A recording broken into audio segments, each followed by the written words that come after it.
Hello everyone and welcome back to the channel. My name is Denise and today we are going to be exploring my findings drawers. So these are all of my jewelry findings and we're actually going to be going through, let's see if I can get all the way down here. We're actually going to be going through all of these drawers. So this is like a roller cart with all my findings in it, and then on top of the roller cart I have this 2-drawer green container, and it actually has I try to keep everything as organized as I can. But it actually has the supplies labeled by the drawer. This is my jump ring drawer. So what I think I'm going to do is roll the cart out to the table, put each drawer on the table, and then we can go through it. I think that's going to be the best way, instead of me just trying to open up the drawers with one hand and also hold the camera. Okay guys, so give me a minute or so. I will cut off the camera and then turn it right back on once I get over to the sewing table. Alright, thanks guys. Hello everyone and welcome back to the channel. Today we will be covering part 3 of the jewelry findings and supplies. Day 1 or part 1, we actually covered the jump rings, the lobster claw closures, and anything that needed to complete a necklace or a bracelet. Day 2, we actually covered the cording. It was nylon cording, satin cording.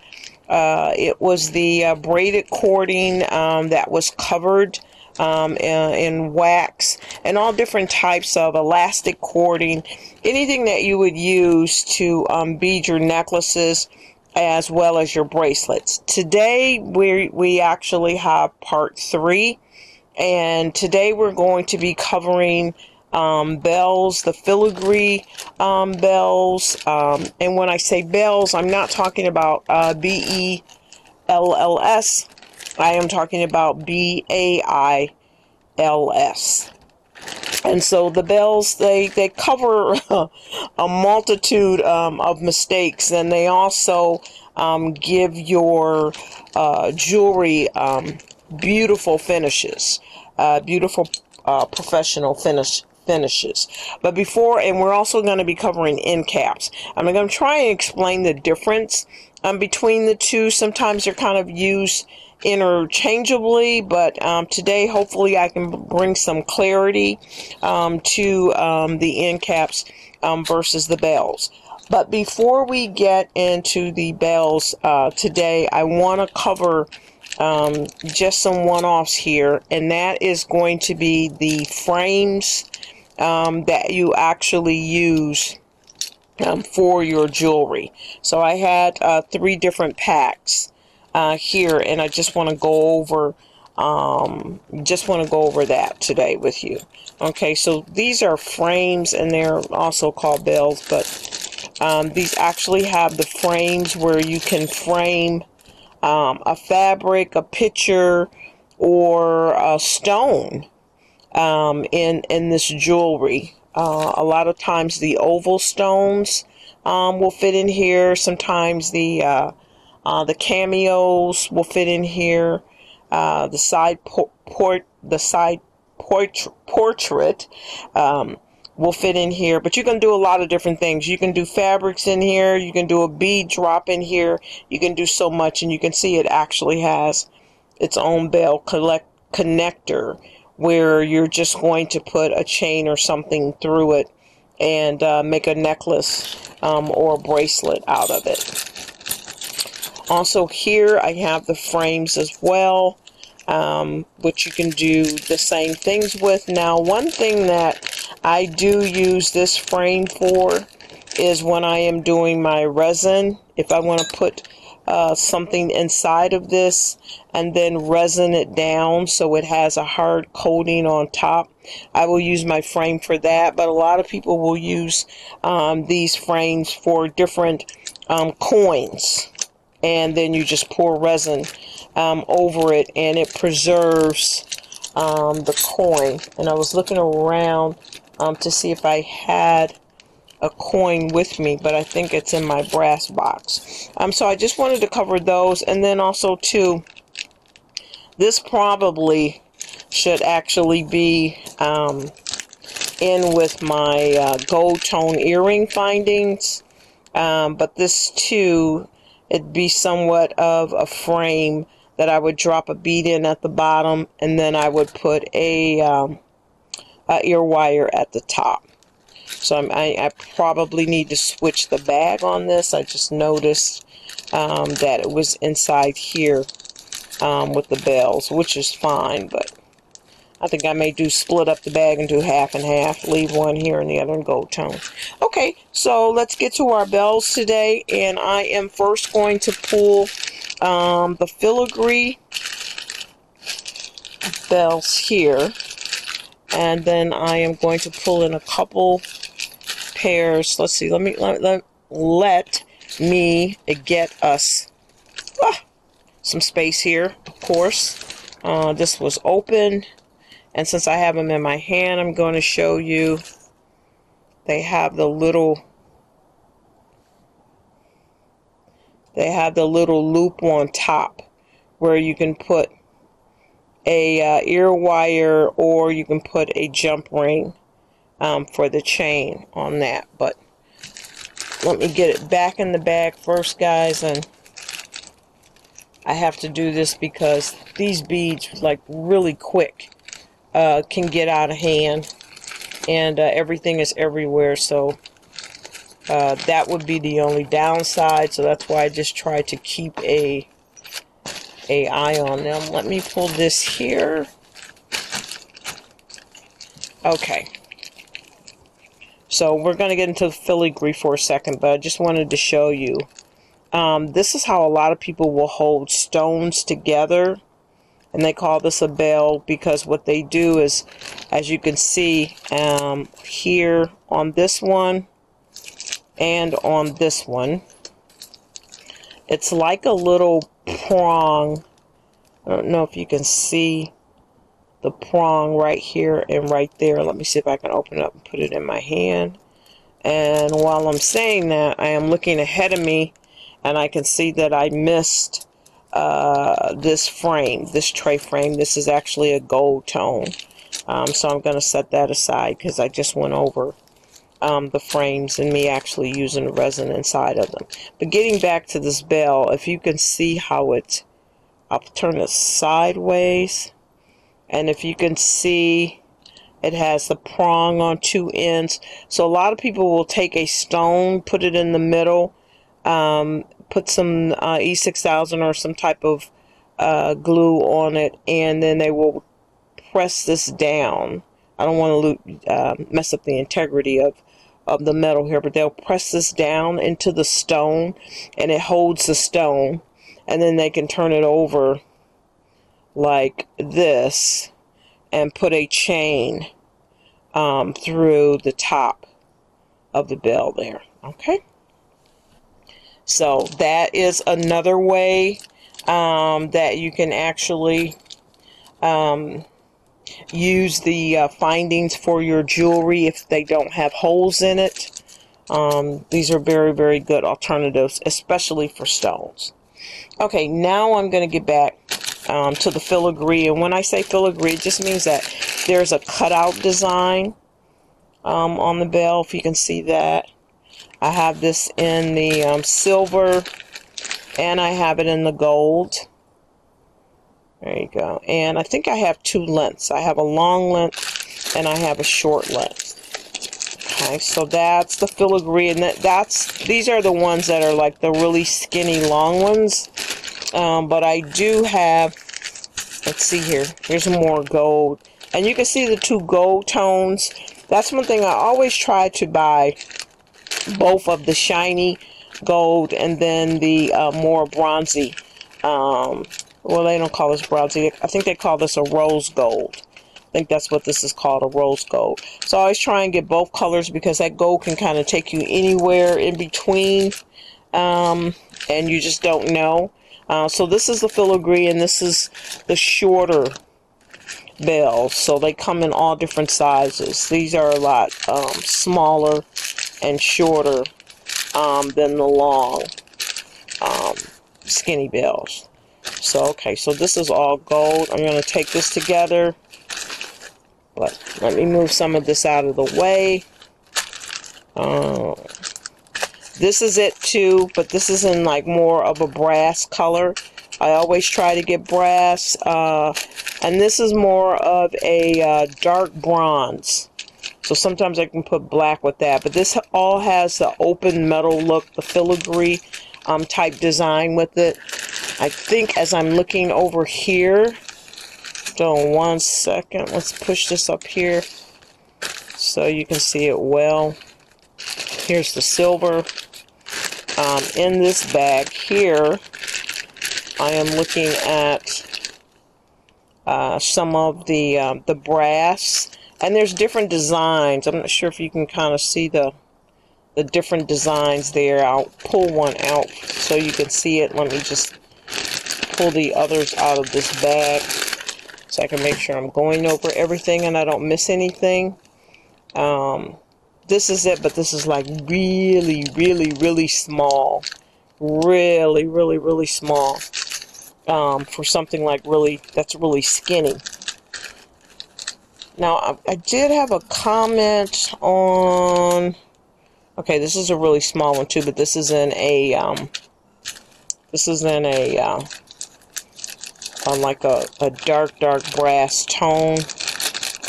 I do want to comment, I took a class where we painted the metals, the top of the metals, and let me see if I can pull a few more of the bells out. Yeah, here you can see we actually painted these with a excuse me, a glass paint. So you'd paint over it, and then it would go into the kiln, and it would bake for a little bit, and it would harden it. So, or no, we put it under fire. I'm sorry, we had it on a long stick, and we put fire to it. I'm sorry, I'm thinking of a different class. And that's how we would finish these off. So it just gave it a nice kind of glassy, oh, what do they call the look? Not, what is that called? Not metallic, but it's like when you have like a glass finish over it. It is not metallic. What is that called? There's a name for it, but you give your metal like a glassy coat. So here's more of the filigree, and I think these were the bells that I talked about that you could connect stone with. So let me put it over here. So I'm gonna have to rebag these because they're pretty much out of order. Okay, but what I wanted to show you guys with this is how I use it on the earrings.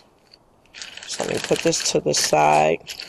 This earring has with the filigree, and I put too much E6000 in it because I was making it a double layer, and I wanted to make sure that it wouldn't come loose and it wouldn't come out. But what I had was a necklace, and this is not actually metal. This is more of a resin type chain, and I wanted this to be a double necklace. But when I put the two pieces of chain together at the top, I needed something to cover it. And I also needed a stem to go through here so I could loop my ear wire to it. Okay, so I could loop my ear wire to it because the bell gives me a hole and an opening at the top of it where I can pull in a stem and make a loop for my ear wire right here. So that's what I did with these earrings. I just put both of the chains together. I glued them into the bell with the E6000, and after I glued them in, I also took a stem. I put a bead, and this is a pin, this isn't a stem, but just for illustration purposes here, I put a bead at the end of the stem and I pushed it all the way through to the top, and then I made a hoop for the wire. Okay, so that covers the filigree bells. Now the other ones that I have, let me move this out the way. 1 second here, making a little bit more space. The other ones that I have, it's this. I have this one in the gold and the pewter, and the, let's see here, gold, the pewter. I know I have another bag, but I don't see it over here, so we're just going to keep going here. And what I did with these was that I made, once again, I had the gold chain, the same gold chains, because I had about 40 or 50 of these necklaces. They had an elastic to the back, and then the chain around the front. If you want to see that video, that should be called Repurposing or Recycling Vintage Necklaces into Earrings. And I think this is video 12. I think this is, yeah, I'm pretty sure this is video 11 or 12. And you can see my process on that. So anyway, with that necklace, what I did was once again, I cut it. I put 2 beads on a stem, on an earring stem, and the earring stem actually had a loop here where I could add a dangle, which is what I did. I added the dangle, and then I stuck the 2 chains up into the bell, and I put E6000 there, and then I took the stem that had the dangle and the 2 beads on it, and I pushed it up as far as it could go, where this bead is actually hitting this area. And then once the stem got up here, I made a loop for the ear wire. Okay, so once, like I said, the bell will really give your jewelry a nice finished professional look. And I think that the earrings here from these bells came out really, really, really well. Okay. And then you have the long ones like this. They look like wire wrapped bells. See what else is in this bag. Have it in silver. And then these are some more bells. They're kind of they're like the short ones that you just kind of put over a bead, you know, over the top of a bead. It gives it a nice ornate look. You can put it at the top and the bottom of the bead, and it gives the bead a really, really nice ornate look. Okay, guys, so I'm trying to see. Okay, these are more of the bells with the that you would put, you know, with a really nice stone. I'm trying to see if I have skipped over anything. No, this looks more like beads to me. This doesn't look like bells. Okay, so no, I don't think I've skipped over anything with the bells, but just let me make sure. Okay, no. Okay, I think we're good there. And let me get the earrings, take the earrings back before they end up in the box. But like I said, gosh, this is just so much you can do with just using your supplies and your findings, let alone your beads.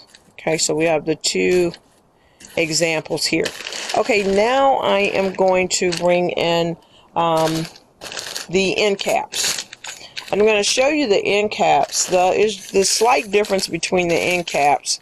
A lot of times they will come horizontal, like a horizontal bar, and I get them in all different widths, in all different colors. Sometimes, see, these are, I think, the brass ones here. I'm going to take a couple out. I'm looking to see if maybe a couple fell out so I don't have to pull them out. But let me at least get them on the table in front of you because they come in all different sizes. Now, I do want to pull this out and point this out. This is actually the bolo ties that men wear, the tips on the like the string, the bolo that they wear as a tie around the neck. What I did with these, I'm just scooting this over, I'm going to come back to that. But what I did with these, remember this necklace that I have too many of these beads that I needed to be really creative? Well, I took the bolo tips and I made an earring by putting the gold wire into the bolo tips. So here, and let me do it this way so we can see it a little bit better. Just 1 second. So this bolo tie ends, I just put this on the end of the chain like this. I just opened it up, put it on the end, and then I just put a jump ring at the top of this and an ear wire. And I kind of like it like this. I made the ear wire, it has maybe like 1/8 of an inch of a space in there, so you can also if you want to adjust where your ear wire is going to be, you can then just slightly slide it down, and you can change. This can actually be even with a little bit of juggling there, and you can change it to make it that way as well. I do like the asymmetrical better, but anyway, that is just another idea where you can take a jewelry finding and actually make it. You can actually add it to a bead, a chain, or whatever, and make a nice, beautiful pair of earrings. And I kind of like this together too. Even if that was together and, you know, just like glued together right there, that's a totally different look from this open look. So that's what you can do with that. Okay, now I am getting over to I just wanted to show you this bag. This is a one-off. These are actually button covers, and I know that these are about 40 years old. I know that for a fact. But these are button covers. So you would actually decorate or fabric cover the top, and then you could actually slip this over a button to change your looks of your buttons. So yeah, this is at least 40 years old. I think this came from a university costume design department that they were throwing away. So okay, that's a one-off. I'll put that over here. This is a one-off as well. This is a bell as well, that you can slip an ear wire through and make it like a dome on the top of a chandelier earring. So that is a one-off. And I'm just looking to my right to see if I have any more one-offs. I am looking to see, what is this? What is this? Okay, this looks like the bars. Yeah, these are the bars, and this should have been with the with the last video that I did on the closures, the neck closures for the clasp, because this is a bar that goes in the circular part of your neck. And but just a second, it is saying on the package that it is a cord in, so hold up one second, let me see if I see. No, it's not going over a cord, but yeah. Oh, wait a minute, maybe the cord slips. Oh, okay, maybe they put, it looks like you slip the cord through and then you tighten it like it would be a crimp. My nails are horrible, I apologize, guys. So yeah, looks like it's like more like a crimp bead as well, but oof, I don't know. Sometimes you can just have too much stuff. It gets crazy. I laughed at myself because I walked into, one day I went to Hobby Lobby, Michael's, and Joann's when Joann's was open all at the same time, right? And I go to the, to the bead section in all of the stores, all 3 stores. And I look at the bead section, and you know how large their section is. They have quite a few walls of beads, especially Joann's and then on Hobby Lobby as well. And I'm going through and I am looking at their bead wall to see what's new and what's out, and how I can, you know, up my game. And I tell you guys, out of all 3 stores, out of everything that was on every single one of those walls, I had it. I had it at home. I said to myself, anytime you go into 3 stores, 3 craft stores, and everything they have, you have, there's a problem. Either you're a beadaholic, you got some type of illness or something. But I was in the store and I was just laughing. I was like, this is ridiculous. I have every single thing they have in here. So, okay. These are the, and let me just, I thought I had one open.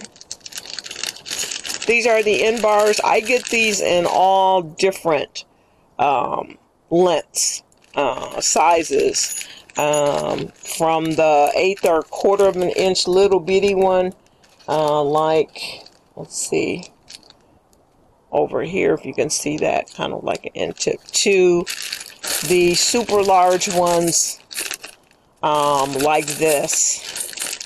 And I think these have turned, I've had these so long, but to the simple, they come in all different sizes. So if you can see all the different sizes, I love them, I love them, I love them. And the reason why is because, let me take one out of the bag so you can see it really good. And the reason why I love them is because when I make my fabric earrings, okay, which I'm going to show you here in just a second. When I make my fabric earrings, my ribbon earrings, I don't have any more of my denim earrings here. Because I collect old denim pants, and I finish my fabric off with the what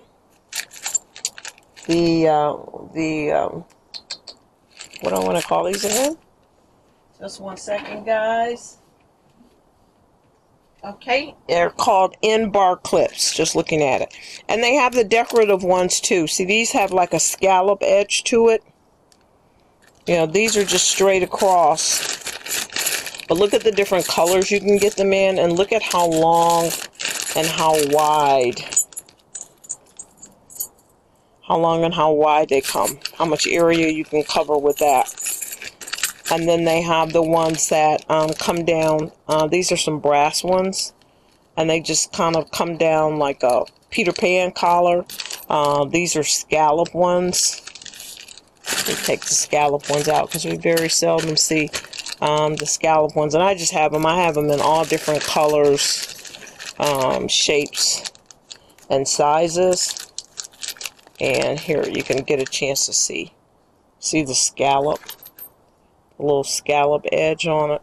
So there's just all kinds of decorative, and they got some beautiful ones that are even a lot more expensive. I can't remember. I'm trying to think if it was Fire Mountain that offered those.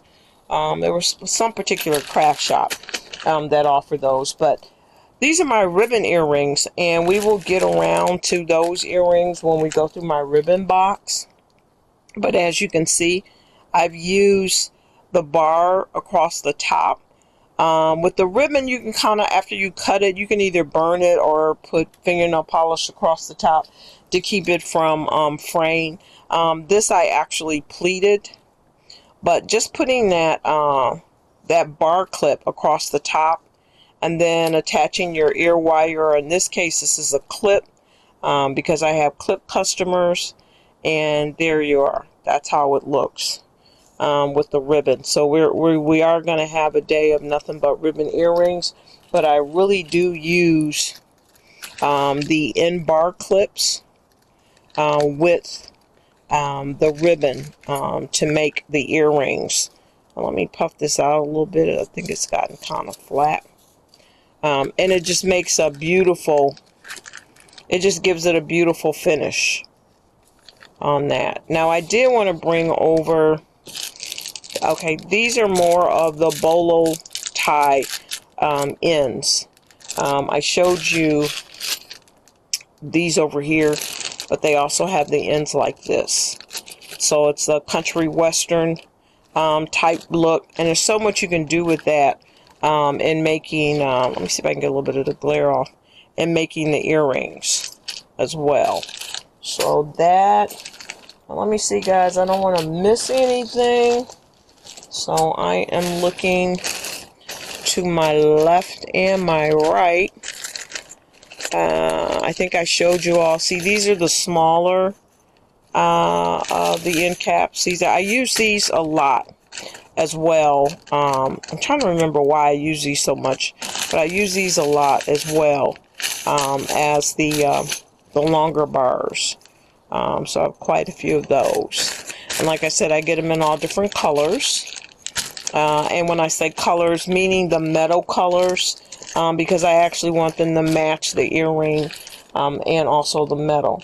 Okay, I'm looking through here, and I don't think I see anything that I haven't grabbed and spoken to you about. So I think that that's going to end this video. Once again, this would be video number 3, so this will be part 3 on the series of unique findings, unique jewelry findings and supplies. So okay guys, once again, thanks so much for your time. It is greatly appreciated. If you like what you've seen so far, please like this video, subscribe to our channel, we'd love to have you, and also share this information. Your time is greatly appreciated. Thank you so very much. Have a great day or a great evening. I will talk with you soon. Bye.